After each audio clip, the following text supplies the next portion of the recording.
This is an interview with Yella Westwood, recorded on the 14th of July 2009 at her home in St Heliers.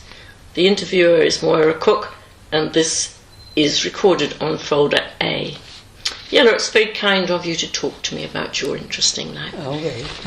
Can you tell me where you were born and a little bit about your early life?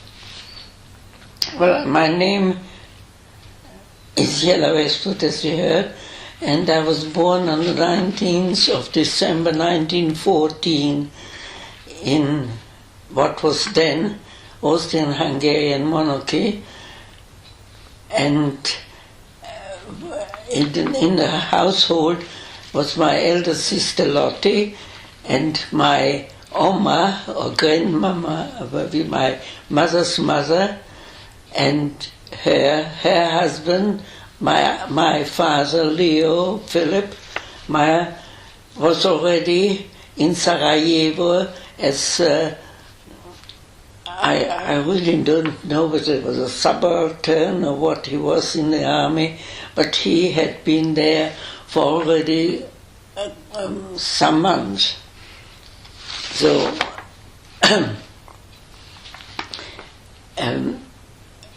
that was our household then, and my mother was had the farm, not in the New Zealand sense, because the animals, the cows and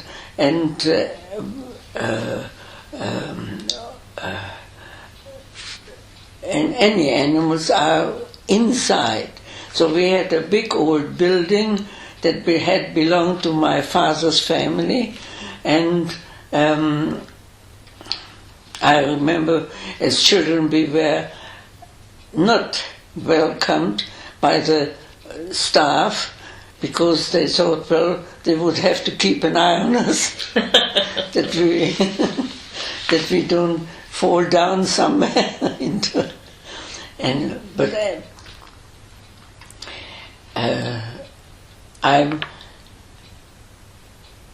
I was looked after by my Oma, and I remember her in many ways much more when I was young, because she was with me all the time, and she was a really wonderful person, not just a kind,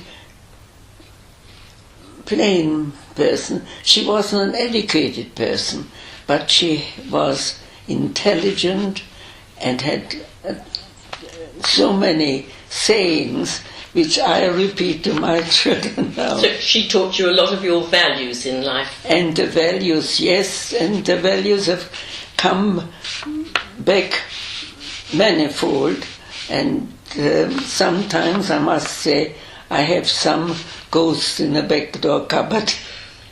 I think we all do. I feel I should never have said that, or I should never done that. Anyhow. So it sounds as though you had an idyllic childhood. I had idyllic because you were in a part of a family and loved and valued. My eldest sister was a very quiet person, and I was my Oma always said, now don't forget, your mother will worry, so don't go there. And did your father return after the war? He survived the war? He must have stopped over when he went from Sarajevo very shortly. He must have stayed in Bolitz on the way to the Russian front, on the Polish-Russian border, really. And he, as far as I remember, he was there all during the war years, whereas his brothers were Trieste way, quite different ideas. Yes. Anyhow. But he did come back to the family after the war.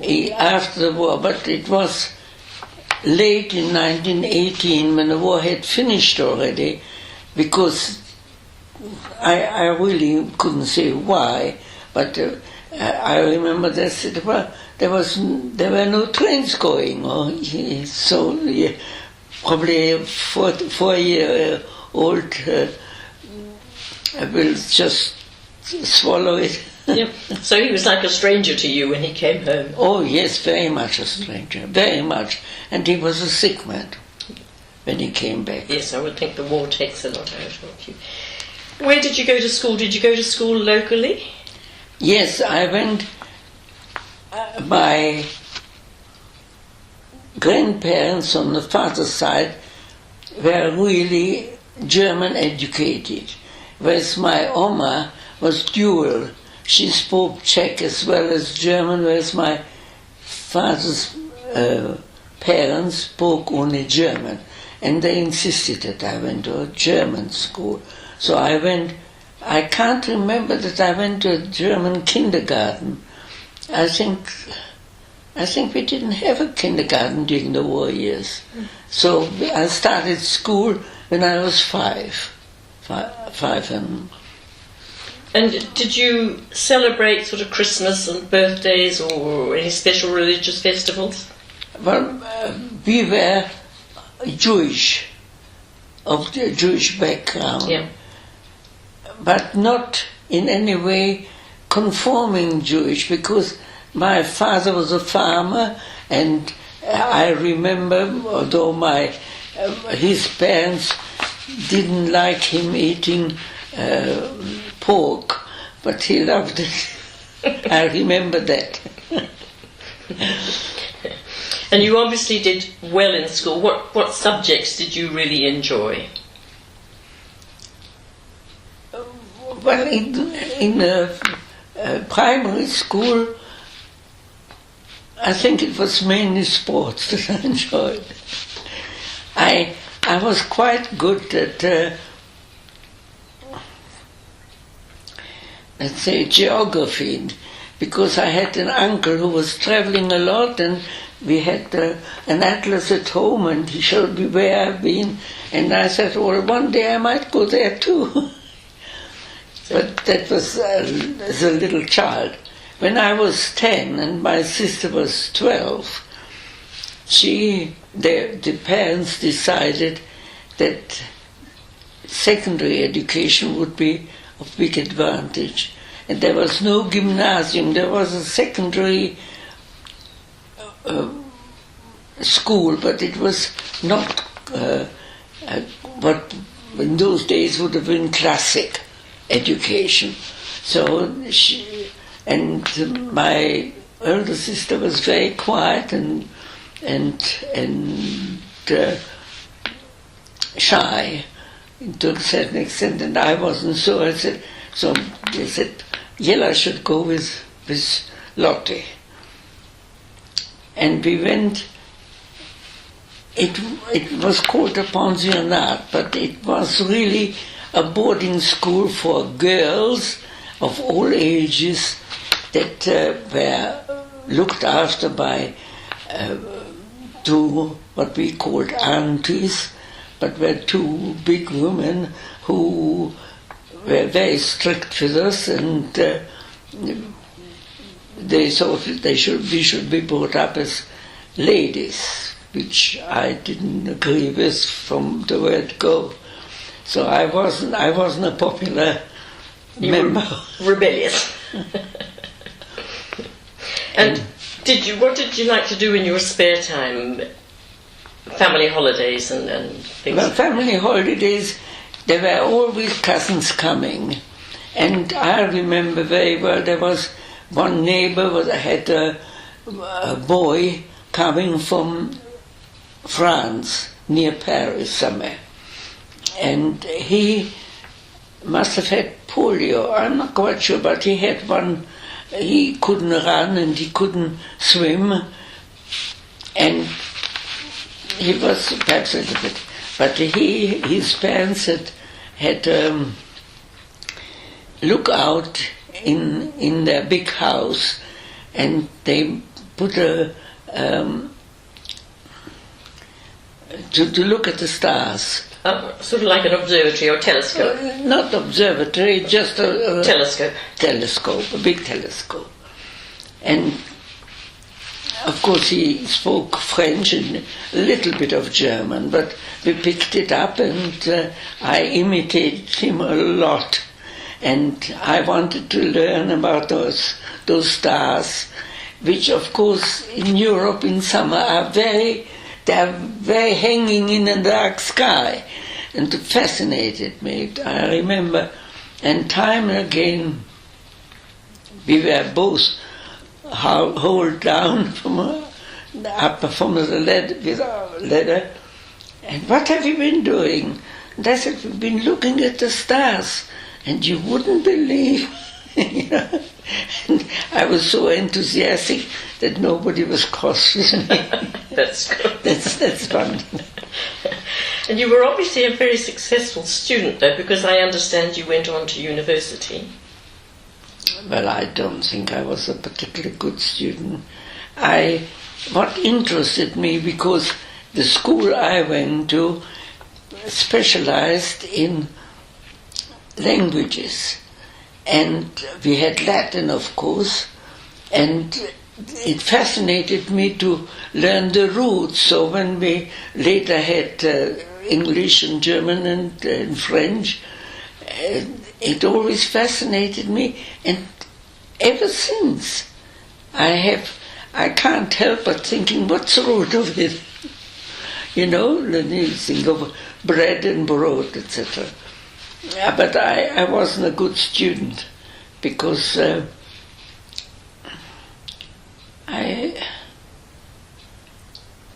really didn't know what I wanted to do. You know, I wasn't in any way focused on anything. There was no direction. No directions yet. So when you left school, when you left the gymnasium... We had abitur at 18, and then I thought, I'll be a vet and look after the horse and the cows at home.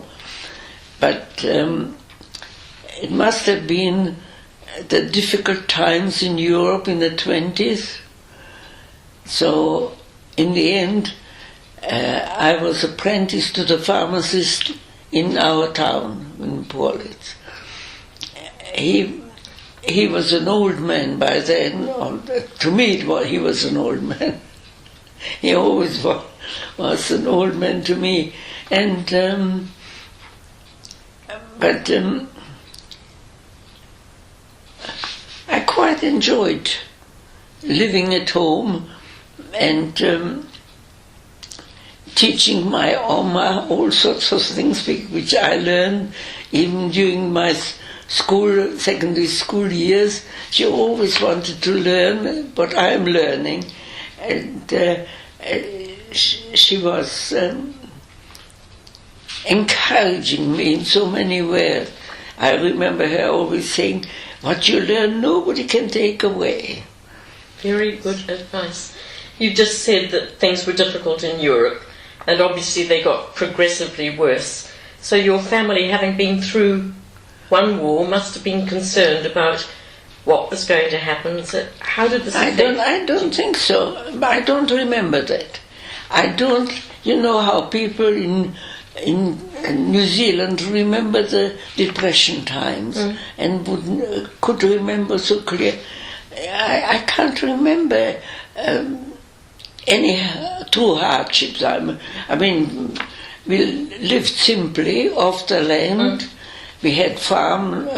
We had enough potatoes to feed ourselves. And so you never went hungry or had any problems? No, not that I remember. But the political problems in Germany, when the Jews were being... The political problems didn't arise till 1933-34 when Hitler came. Yeah. And of course none of all my friends and families would believe that Hitler could really succeed. And he was never considered an intelligent man, and the Germans looked at knowledge as essential to govern. Yeah. So I was still in England and I thought I was on a holiday. There won't be a war. Nobody thought so, you know. So now, in hindsight, you think, look, all those things that you heard and read about in the Austrian papers, not just the Czech papers, but the Austrian papers, you think this is only, you know, this can't be true. Nobody could believe it. I mean, all our family in Vienna, for instance, and thereabouts, they didn't believe it either. It was just by accident that my auntie Camilla, who was a very intelligent woman, and she and my mother, I always said, sat together and talked and laughed, and they liked each other very much, although they were only by marriage, you know, related. But I remember, and she went because that was a family affair, and she was advised by her superior. She was working with some lawyers in Vienna, and they said, look, you must send your children out, and you must go out too. She was a widow by then, in 1935, 36. So she went to England because her boss went to England. There were some who knew, yeah. But I really can't remember anybody ever saying anything. By that time, 1937, I qualified as a pharmacist, and I was working in a lovely town on the border between Austria and Czechoslovakia called Znojmo. And up to the last minute,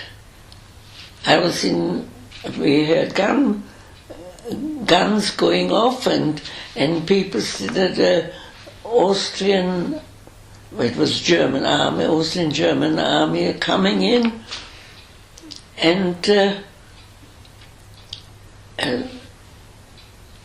my friends said, well, you must close the pharmacy. I was in charge by default, really, because I should have only been assistant, but my boss had already, I don't know whether he joined. I can't remember that. But anyhow, I closed the pharmacy and gave the keys to his mother and said, well, I'm going with my friends wherever they're going. So we fled Znaim. And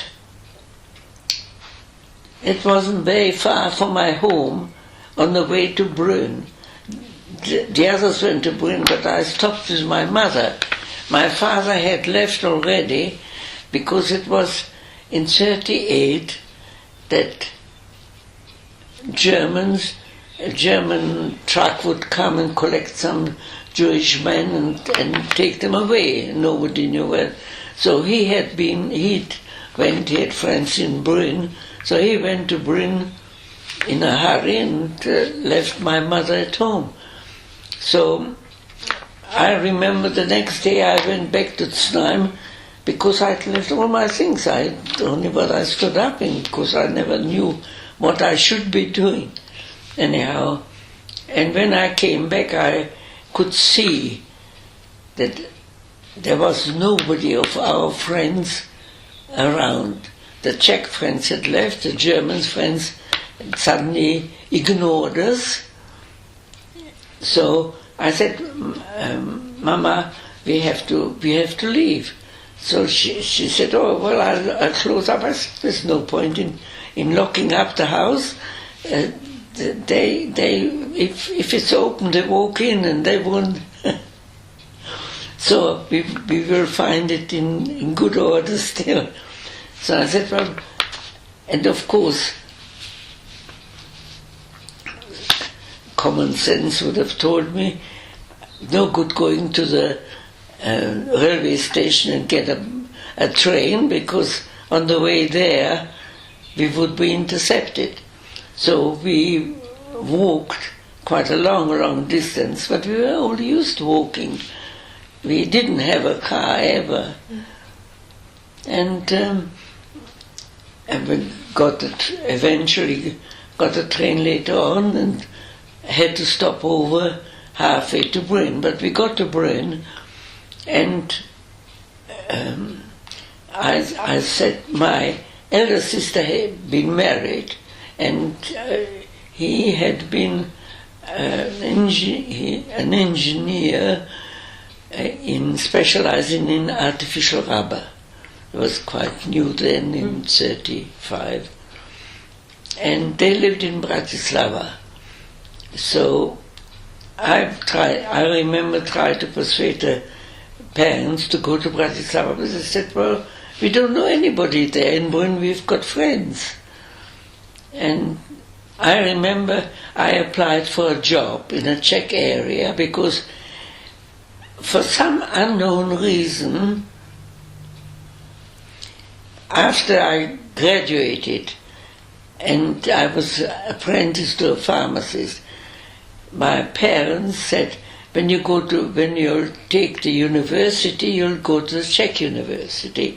Whether my Oma persuaded them, I don't really know. But they luckily said, go to a Czech university, which was really quite difficult for me, because my education was German. But anyhow, I passed through. I got my degree and was accepted in a Czech area by a Czech pharmacist. But by that time things began to look very grim. So my auntie was in England, and she had, I don't know why, but she couldn't work with her former boss from Austria, and she became a refugee. How, I wouldn't know. But she was a cook in a beautiful area of Kent, I must say, a beautiful area, near Maidstone. And in England, they must have known more than we did, somehow. And she wrote to my mother and said, tell my mother, for heaven's sake, get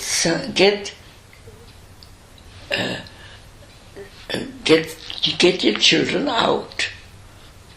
And my uncle, who was by then married to a German, you wouldn't believe it, her brother was in the SS, he had been, and she was German, and he got some information, and somehow she helped my parents because they didn't know what to do. I don't think my father still believed he'll be going back home in a month. You know, he couldn't understand. He wouldn't be back in where he'd been born and grown up. And through him, I got refugee status allowance to arrive in England, and my auntie Camilla had arranged for me to be the scullery maid where she was the cook. So I got there, and I was a proper scullery maid, not a very skillful one to start off with, but I improved because in every letter my mother would write Jela, she called me Jelushka, the diminutive word, And she said, you do your best. That's all. You must have a good conscience that you've done the best you can. So I remember those puddles that were left in the scullery. I can still see them. But it must have been a difficult life. It was so fundamental, necessary for my mother to tell me not to despair. Because I remember lots of people say, I can't do that, I can't do that. And I had 2 friends that committed suicide, that had been in a much better off than we were as a family, but they couldn't face up to be a nobody. Yeah. And obviously your mother's encouragement and advice just kept you going. Yes, and of course remembering what Oma always said. You see, in her primitive way almost, you can say, she would give me so many fundamental thoughts. Like, remember your parents has brought you up to be truthful. So don't pretend to be you are a scullery maid now so just put up you know what you are but never mind what be the best you can be. But said, you know your worth, and it never does you any harm to learn something. So I learned to scrub floors and I learned to iron. I remember I never learned to cook mine. But the thing that I wanted to always to learn something. Yep. So, and my auntie was very intelligent, and she said, oh, well, why don't you try and learn more English? Of course I knew. We had English at secondary school, and believe you me, I loved my Macbeth. I could cry with Macbeth, and I could recite some of Macbeth. But of course I didn't understand the butler, and I didn't understand what the gardener was saying, and they didn't understand me either. It must have been a very difficult, lonely time. In some, yes, it was. At times I kept on saying, Mama, when can I come home? But that was still before the war. It was 1938. So you were able to keep in touch with your parents? Oh yes, we were in touch, and we had sometimes my mother would write to Auntie Camilla, but Auntie Camilla would say, your mother says in a letter that I should tell you. But my mother wrote simple letters, but very straightforward. Full of common sense no frills. Yeah. She said, yes, I am sewing now for some to make a living, because they had difficulty to make. She was sewing. She always had an interest in sewing. She must have bought a sewing machine. Anyhow, I didn't know about. But she said, "You're doing quite well." I remember she saying. I thought, well, how well can you do with making a dress? Would take you a week. So, how long were you in the house as a scullery maid? Well, it was a beautiful estate and a very big home. And just before the war, they started to requisition those big homes for schools. So one day my butler came, Madam wants to see you. You see, everything went through the butler. I didn't speak to Madame directly. So Madame said, "I'm sorry, Yella, you have to leave." So within a week, of course, I had to go to the Labor Department, and the Labor Department found me a job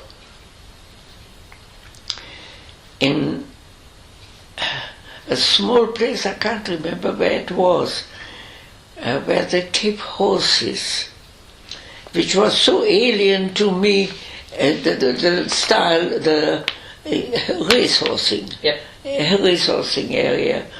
And those men came in and made themselves at home, and I saw the madam. I had an interview in London. Was this another scullery maid job? No, I was supposed to be the housemaid. I was a housemaid. Promotion. Not commercial, but no, promotion. Promotion, yes, promotion. But I hadn't seen her. At the interview, it was at a beautiful hotel, I can't remember which one, and she was beautifully dressed and made up and all the rest.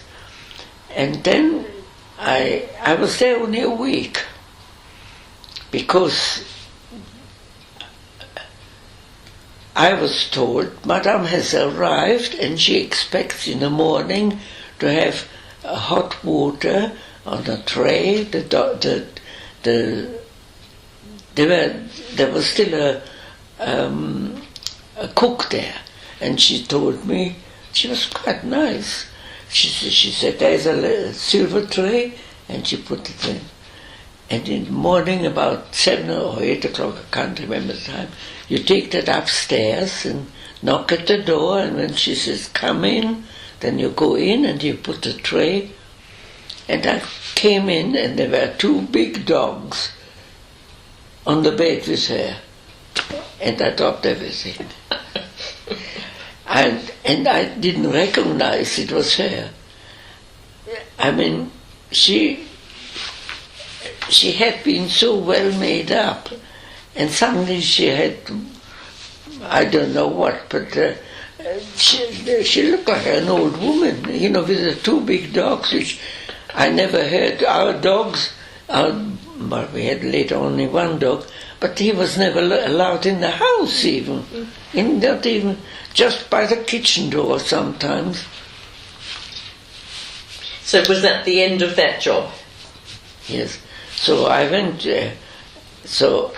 to London straight away. I phoned my auntie. Auntie said, "Go to London and go to the Labour Exchange." And I was sitting there and in tears, because I thought, well, what happened? Of course, I didn't have any money or anything. I mean, they were very rich people who made their money in India, those people. And she was a widow in the first job I had. And I remember I used to get the equivalent, it would have been the equivalent of, in those, well, I don't know. At that time it was about 2 shillings a week. It wouldn't go very far. And by train, if I wanted to get to London to see my auntie, she had moved by then. It cost me a fortune. I can't remember how much. It was very expensive. So I had no money at all. And I was crying like a stupid. I wasn't that young anymore, but I wanted to go home. That's all I could think. But by that time it was war. And there was a lady next to me, and she said, "Why are you crying?" I said, "I haven't got a job, but I don't know where I'll be sleeping." She says, "You come with me." And she was a Scottish lady. She was the wife of a doctor, and they lived in southeast London. And she had 2 or 3 sons, I can't remember now. But they were already in the Air Force. They were already, but she lived with her mother and the doctor in a big old home. And of course the doctor heard that I was a pharmacist, so when he had the surgery open, you know, in those days the doctors made up the prescriptions as well. I was a nurse, so I made up the prescriptions, you know. And she was a very lovely woman. And I remember I had just started to get a correspondence course going, certificate of English, which my auntie thought I should achieve that, and she helped me pay for that too. And I remember I had to pay 2 shillings back because she didn't have any money either. And she said, "Oh well, I'll help you with your English." She was a very nice lady. How long were you able to stay with them, Yellow? But How long were you able to stay with them? till they decided, doctor was very, at the beginning, he always wanted to get up from the cellar where they really, as soon as the air raid started, they went to the cellar because her mother was an old lady. But he won't stay down there. And when doctor went up, it was all, "Yella, will you go with the doctor?" And in the end, because there were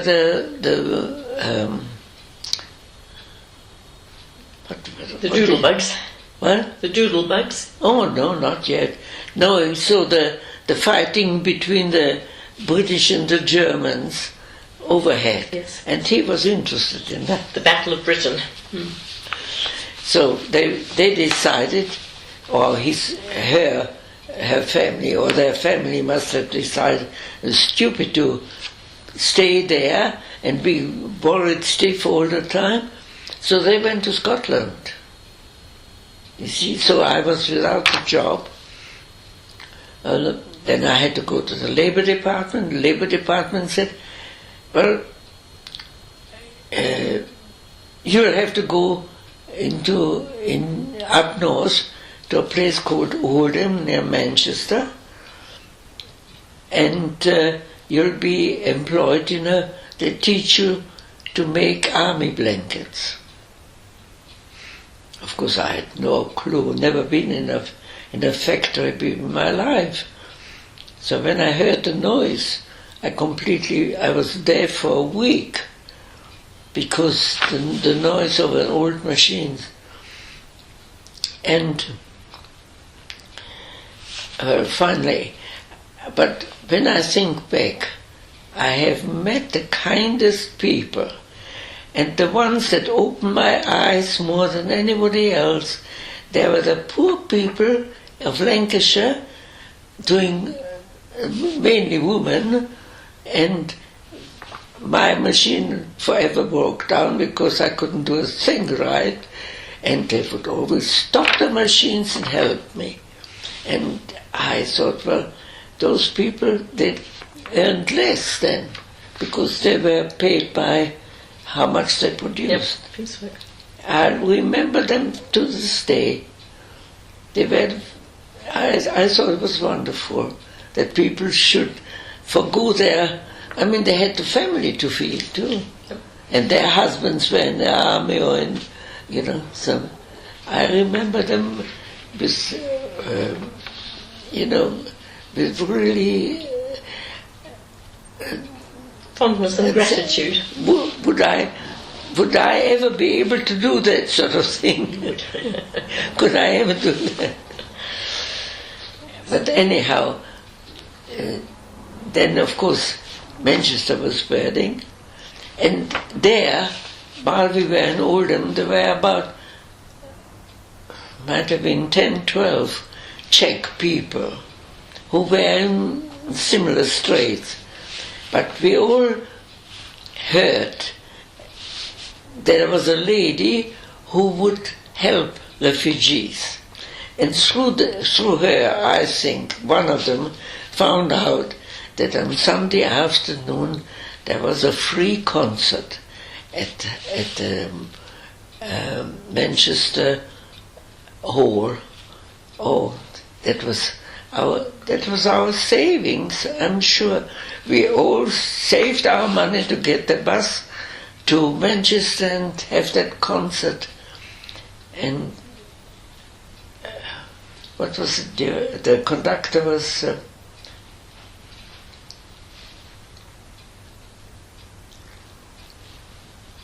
he made his name in London later. Not Malcolm Sargent. Malcolm Sargent. Amazing. Wonderful. Very inspiring conductor, very inspiring. And that lady would always take us and give us afternoon tea. It was only, it wasn't any sweets or anything, no, just a cup everything of tea. was rationed and, yeah. Yes, because everything was rationed. But I remember when Manchester was burning, the men all helped, and I was supposed to get another job because my doctor said I had a cough. I started a cough. That the dust, the fibre, doesn't do me any good, and I'll never get rid of the cough unless I left the job. And as it happened at that time, the British government had approached the friendly government, like Czechs and Polish, and perhaps some others, I can't remember now. But anyhow, that the qualified staff, they wanted pharmacists and others as well, because all the men were needed in a different army or air force, etc. And there was a chemist opposite in Manchester who was an old man who couldn't look after the pharmacy.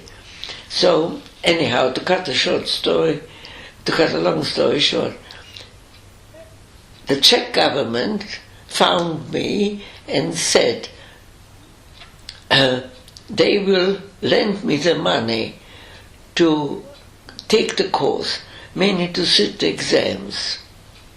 So the London College of Pharmacy was evacuated to Cardiff, and I had 6 weeks of glorious time.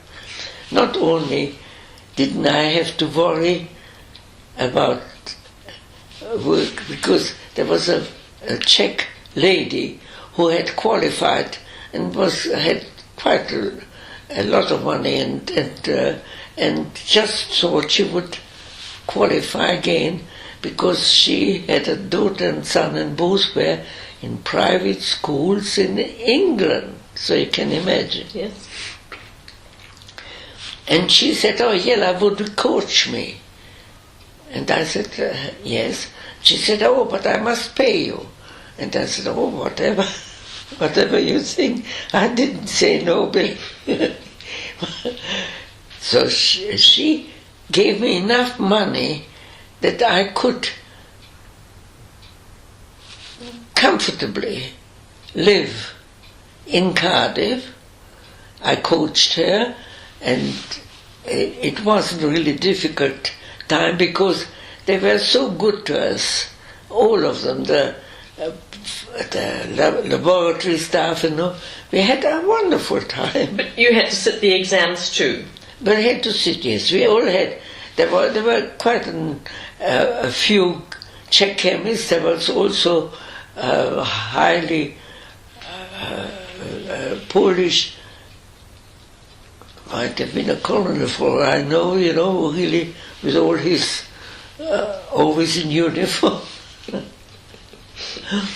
And, but I don't know whether we all passed, I can't remember, but of course we all got through, I think, because we were so good. and my lady didn't need to work, but she was just thought as a safeguard. So I got a job at that chemist in Manchester, but he had to close because it was bombed or something happened. And then I was directed to different. I went to Gloucester for a fortnight, and then I went to South London.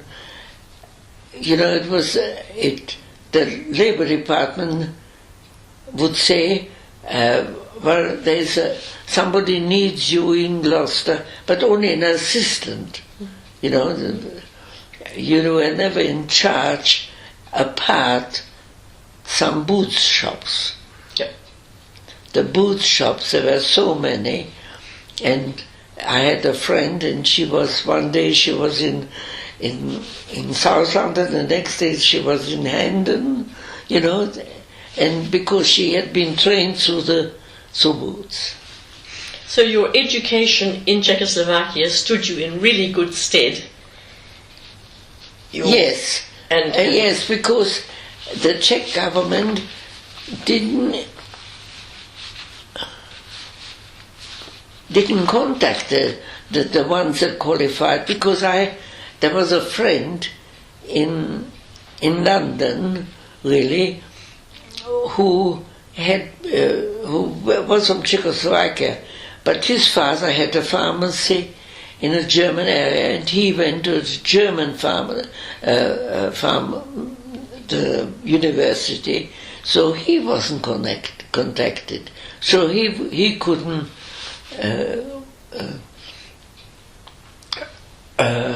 really attend. Okay. But strange enough, for instance, my sister got a grant because she'd been already at university, my younger sister, at university in Prague.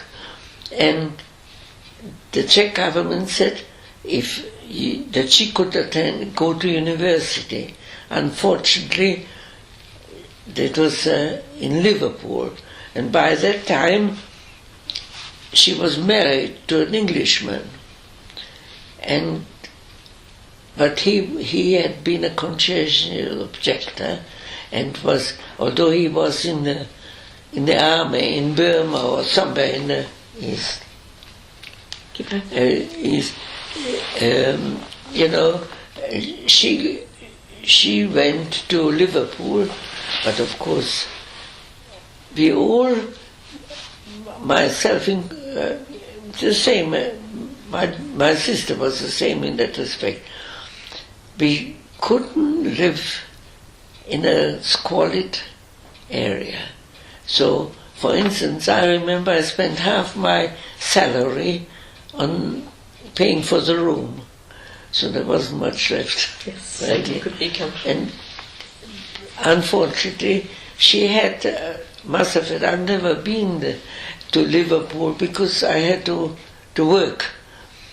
And you see, we were still restricted. So when I was working in Gloucester and I heard she was in Liverpool, I had to go to the Labour Department to get permission from the police that I can travel. So you couldn't move around freely? So, no, we couldn't travel freely. But they were pretty generous. How long did that last? And you obviously stayed in England and were able to work until the end of the war.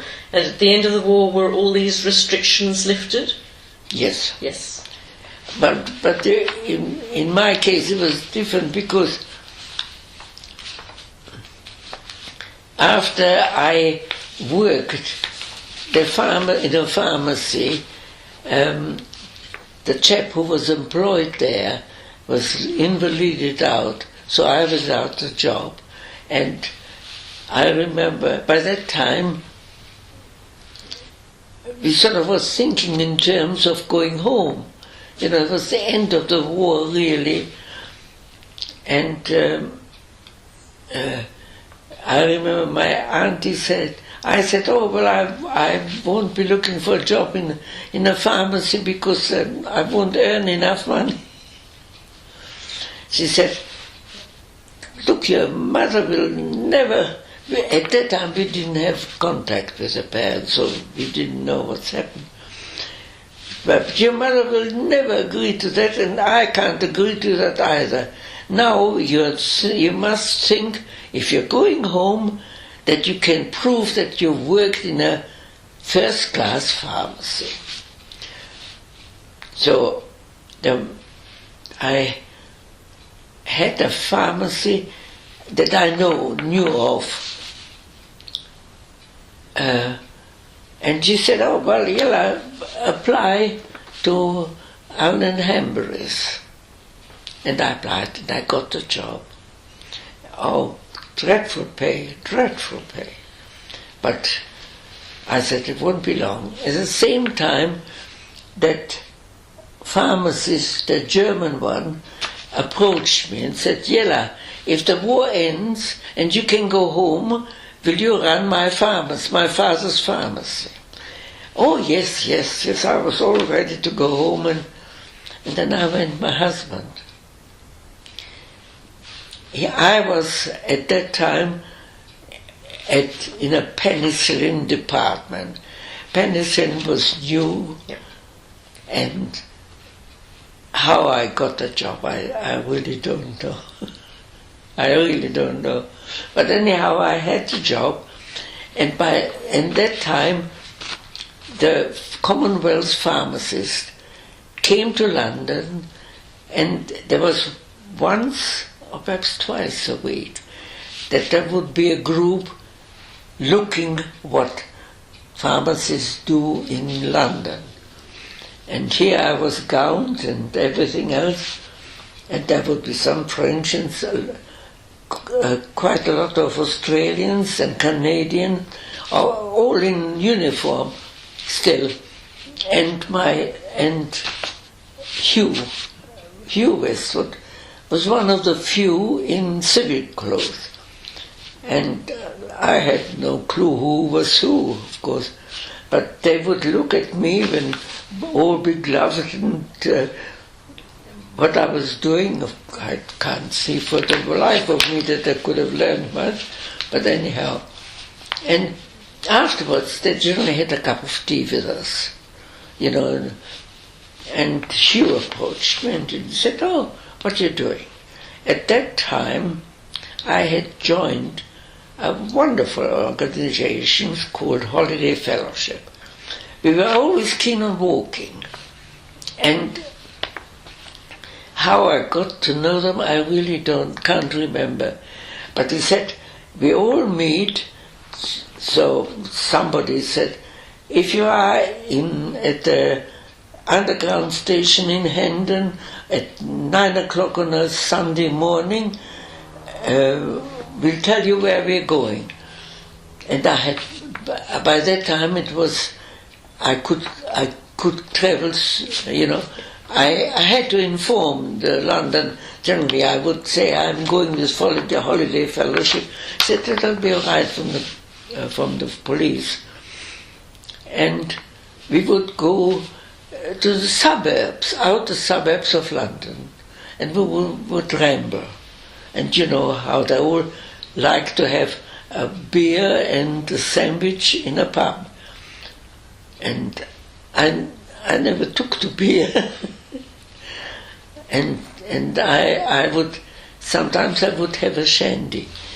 But anyhow, it was wonderful where I never forget we had one, and once a year, no, they must have gone more than once a year, but anyhow, I went to the Lake District, and we were camping in one of those beautiful old homes. Never forget, we were in, the windows were so high, you had to sit down and look up to see how, but never forget, we were, he said, oh, look at this. And Hugh said, you stand in that fireplace. I could stand up to 3 others in a fireplace. They were so huge. in Stone. I'll never forget it. We were standing in Stone, and he took when he knew I was walking, he said, "Oh, I like walking too. I come from Taranaki." No idea where Taranaki was then. And so I said, "Oh, well, I'll introduce you," and he communicated with some, and he turned up there. So occasionally we walked together, but he got very friendly with a Scottish chap, I remember. And they have a certain type of humor, which I didn't always cotton on, but I could understand him. And I remember when I met Scottish people when I was anywhere in household, they sounded so much clearer, and I nearly always understood. That surprised me, no, and I remember. But anyhow, so when we came back home, Hugh phoned me. Came to the pharmacy. I can't remember, but he said, "Oh, what are you doing?" I said, "Well, I'm going to stand in the queue to see Margot Fontaine, but I must be there at Covent Garden by 9 o'clock in the morning, and you buy a chair and outside." Yep. Oh, you know that. In the queue. In a queue, yep. Yes. And you sit, you can leave something, a newspaper, when you needed to go to the toilet or anything. And generally I would have a sandwich or a piece of bread, generally. And after generally it was an afternoon arrangement, and so I saw Margot Fontaine with Helpman, Robert Helpman. Never forget. Never. Magic. She really was floating in there. Never forget that. And then what do you do?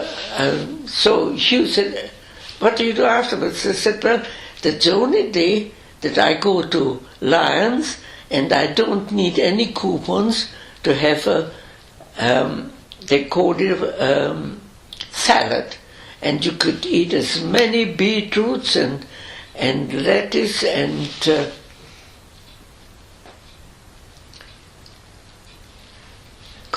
what Tomatoes? Oh no, not tomatoes.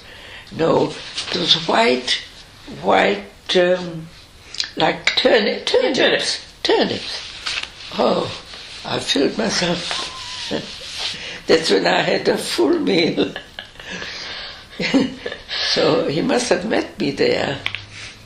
And then we sort of got friendly, and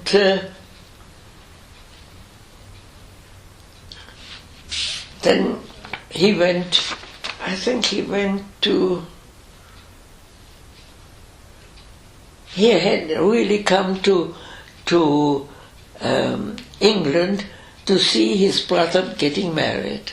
His brother married an English girl, and but my auntie thought I was stupid as could be. I never forget. She really called me names. He said, "Look, there's a pharmacist with his own pharmacy, so he tells you." It was always "so he tells you." Now, can you believe that? Can you believe that a man who's just bought a pharmacy leaves it to somebody and goes to England for a year, and he was more than a year there, and roams around? And here you've got a job, I had a job ready to go to, and my uncle wrote, but then my uncle said, "Well, you can always come back to." He was really not entirely against it, But everybody else that I knew was against it. They thought I was. But by that time, I had worked in English pharmacy, and I had applied for English citizenship. We could apply then, you know, if you had a clear record and had worked, we could apply for citizenship. But in the meantime, Hugh said, would you like to come to New Zealand? Well, of course, New Zealand was paradise. In Europe, if somebody could go to New Zealand, that was really going to paradise. So I said, oh yes, I would love to. But you should have heard my auntie, and really at times I thought, oh, if my mother knew that I'm not listening to my auntie. So, Yella, even though you had some really difficult times and your life changed enormously with the advent of the war, in hindsight, but of course, you know, your own strength and your own sort of upbringing, yes, it made it possible for you to. I think the upbringing helped me through an awful lot. Yes, because it was, and even remembering afterwards when my Oma would say, have certain sayings, you know. As I was give it a warm hand, you know. So when my husband died, I was quite happy to give it to my children, you know. It sort of didn't occur to me that I must grab all, you know, as would be only natural, I suppose. But anyhow, so I've given a lot away, and I'm not sorry. I'm not sorry. But what really helped me an awful lot that I always wanted to learn. And because my Oma said, whatever you learn, it's yours. Yes. Can't take it away. So the things that during the war years, I joined evening classes from the London Council. Not because really I was interested, but also I will admit now, it was a safer place than home, because I couldn't go into a underground shelter. I felt dreadfully sick. Claustrophobic. So I went and I look. Graphology took me, you know. Oh, I was so interested, you know. And I thought, perhaps I could learn. Thank you very much, Yella, for sharing your fantastic experiences. What really counted was upbringing, and in hindsight, realizing that the worth of people is not what they possess, but how they behave. Well, and although I had hard times in England, I would never be what I am now if it hadn't been the hard times that made me realize that there are other things than money that counts, and that you've got to live with yourself. That's the one thing that Oma said. You've got to live with yourself, and if you are doing something very bad, it'll come back to you and it'll haunt you. It'll be your ghost. Well, you're an example for all of us, because well, we all have our. I mean, I'm not far from being perfect, but there are certain things that you learn that sort of live with you without realizing how much they mean later on in life. They're part of your fibre, part of your being. Yes. Thank you, Yella.